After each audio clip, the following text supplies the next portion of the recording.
Am I the asshole for refusing to drive my husband to from the airport for his work trips? Am I the asshole for refusing to drive my husband to from the airport for his work trips? I 29F and my husband 30M live in a suburb 45 minutes from Boston. Currently I work in a town 45 minutes from our home F 7:34 p.m. and my husband works remotely from home unless he has a business trip. Most of these business trips are commutable by car, but there are still a few that require air travel. These trips normally have early/late hours of takeoff and touchdown like 5 a.m. and 10 p.m. out of Boston. His company pays for all travel including flying, Uber, and shuttle transport. Several times now, my husband has asked me to drop him off or pick him up from the airport. This includes times that would be late the day before work or very early on one of my few days off during the week. When asked why he'd like me to do it instead of just using one of the paid-for services his company provides, he says he wants to see his wife before he leaves and see her right when he gets back. He says that the company would reimburse us mileage if I drive him, which is about $60 per trip to the airport. However, I would like to, instead of driving him, get more sleep and be relaxed when I see him after a trip or do some household chores I don't always have the time for. If his company pays for transfers and I don't need to, I do not think it is the responsibility of the spouse to drive their partner to their job at odd hours and in often heavy traffic. I am willing to wait the hour to see my husband, but have time to relax or do household chores. Am I the asshole for holding a boundary between me and my husband's work? Not the asshole. It's not wrong for him to want that, but it is unreasonable for him to expect that, or to imply that you're in the wrong for saying no. Not the asshole. He says he wants to see his wife before he leaves and see her right when he gets back. That's nice. I want to see an Audi R8 in my driveway. Sometimes in life we don't get what we want. He's behaving like a selfish 6-year-old. It's time for him to put his big boy pants on. Your time and feelings and opinion matter too. If company is paying for everything, there is no need for you to do that other than me, I want. Not the asshole. I have business trips where everything is paid for too, and would never think of asking a family member or significant other to pick or send me to the airport. Why should they waste the time and effort? Especially the 5 a.m. one, bad enough that I have to wake up that early. Why would I want to drag someone else into suffering such timing with me? Not the asshole. That reimbursement is only for the miles on your vehicle. Your time is also valuable. Surely your husband's company would also pay for a taxi. Not the asshole. Travel to and from the airport is part of his work commute, just like your daily 45-minute commute to and from your job. Since he normally works from home most days, maybe you can suggest that he drive you to and from work a couple of times a month. Not the asshole. He can take an Uber, a taxi, or drive himself and pay for parking. Am I the asshole for not attending my cousin's wedding because it's child-free and I couldn't find childcare? I, 35M, was invited to my cousin's wedding, which is happening in a few days. The invitation specified that it would be a child-free event. I have 2 young children, ages 3 and 5, and unfortunately, I couldn't find anyone to take care of them on the day of the wedding. I explained the situation to my cousin and apologized, saying I wouldn't be able to attend. She seemed understanding at first, but later sent me a message saying I should have tried harder to find a solution, as family should prioritize important events. While I respect her choice to have a child-free wedding, I'm not in the wrong for prioritizing my children's care. So, am I the asshole for not attending my cousin's wedding due to a lack of childcare? I will also say I am a single dad. I lost my wife to cancer a year ago. Edit. I told my cousin 3 weeks ago I couldn't come due to not having child care. Sorry, I got myself mixed up. You can't ask for a child-free wedding then get mad at people for not coming because they can't find childcare. LOL hilarious. Not the asshole. Your cousin can have a child-free wedding if she wishes, but she needs to be prepared for people with children to RSVP no. Not the asshole. A wedding invitation is just that, an invitation, not a summons. People who choose to have child-free weddings should be fully aware that this will mean some people will not be able to attend, and it is on them to accept that graciously. It is also incumbent on the people who are RSVPing no to do so gracefully, and without trying to guilt-trip the wedding couple for having a child-free wedding, of course. Dearest cousin, thank you for your message. I assure you that I have indeed prioritized the safety and welfare of my minor children, who are the closest members of my family. If someday you choose to have children, I know, like all parents, You will have to sacrifice attending certain meaningful events for the well-being of your kids too, and I hope you aren't guilted by friends and family for putting your kids first. I love you and wish you a magical day. Family should prioritize important events.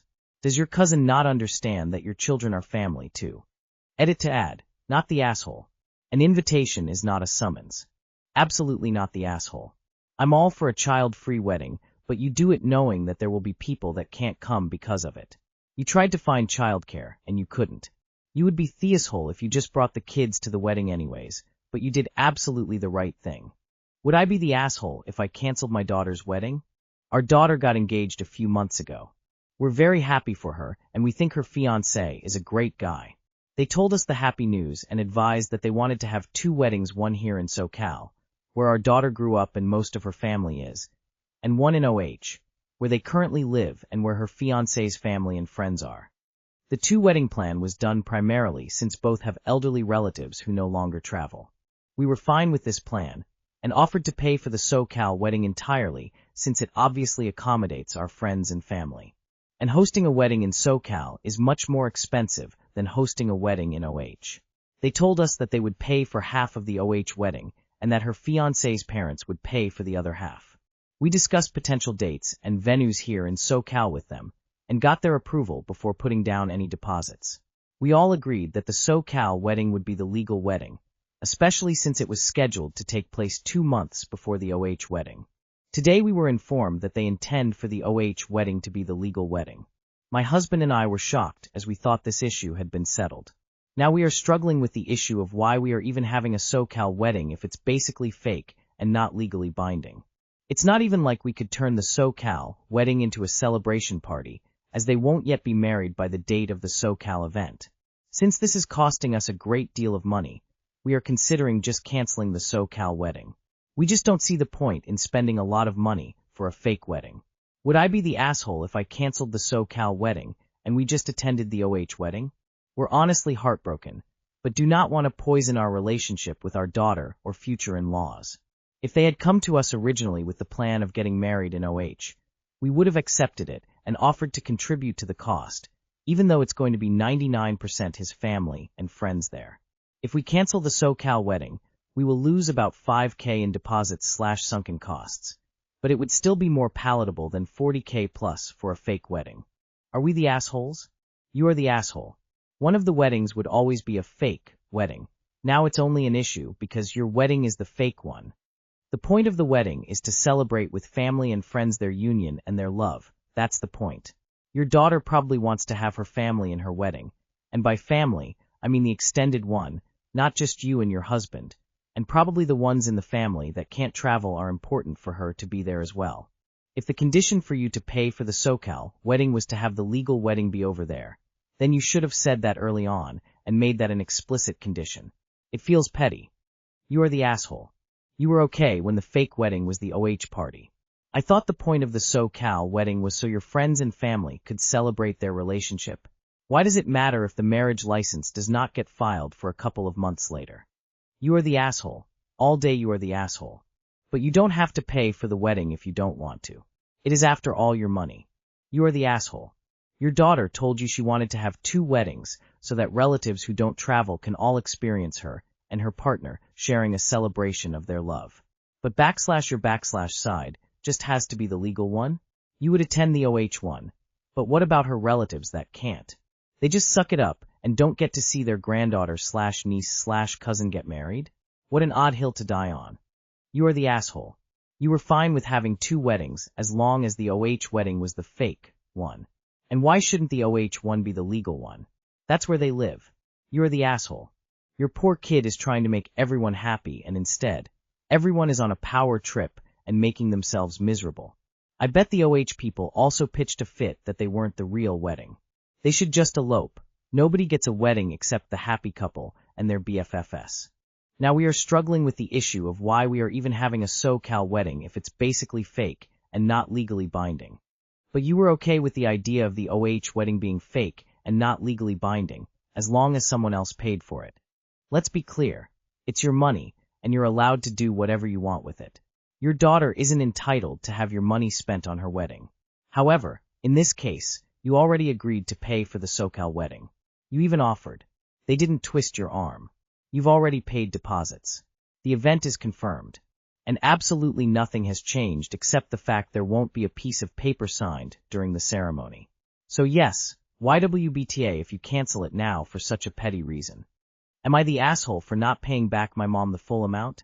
I, 23 male, had been saving all my life and saved up to $10,000 in my savings account at 18. It was a joint account, and I was totally unaware of the fact that you can take out money without my consent or me knowing even. My mom and elder sibling decided to take out all my money, without me even realizing. I had no clue anyone could do that, and me not even getting any sort of notice. When I checked my bank account, I was shocked to say the least. They kicked me out when I confronted them. I had no money to pay for college, and I felt like they did theft against me. They used it to pay for their groceries, mortgage, cars, etc. while I'm out here paying rent and unsure what the future holds against me. We've argued about this often, but Mom had paid for my braces when I was /14, and I agreed to paying her back the full amount, $4,000 at the time. I had paid her $2,500, but decided not to pay the whole amount due to what her and elder sibling did. I'm ashamed to even call them family anymore. I had become homeless on my 20th birthday because of this and was jobless also. I'm lucky to even be here. I have always found ways to try and forgive them, but I can't. I have a pure heart, and I always try to see the good in people, but this situation has devastated me. They did not help me when I was homeless. I've been civil with them not bringing up the situation, but I just can't stand them anymore. I don't know what kind of family does this. Am I overreacting?